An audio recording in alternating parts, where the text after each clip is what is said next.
Eu tamén teño escoitado a semade como sinónimo de si mesmo, pero realmente non é correcto, nunca o foi. A semade significa simultaneamente ao mesmo tempo, e así foi desde sempre. O primeiro exemplo que coñecemos da semade procede dun texto escrito en galego no século XIV, que é unha especie de historia do mundo, a xeral de historia, onde se di que Adán e Eva tiñan moitas dificultades para criar os seus fillos, porque Caín e Abel mamaban a semade dos peitos da nai. Por tanto, mamaban simultaneamente, porque eran xemelgos.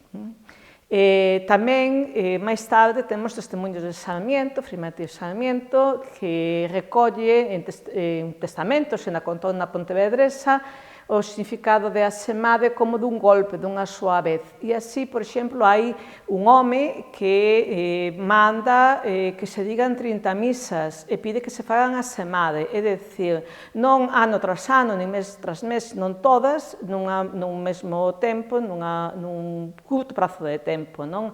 Ou outro que deixa unha grande cantidade de diñeiro para unha obra benéfica e dille aos seus herdeiros que teñen que entregala a semade, é dicir, non a prazos. Por tanto, simultaneamente, dunha soa vez, ao mesmo tempo, é o significado que tivo sempre a semade e o significado que aínda ten no galego de hoxe, aínda que sexa de uso infrecuente.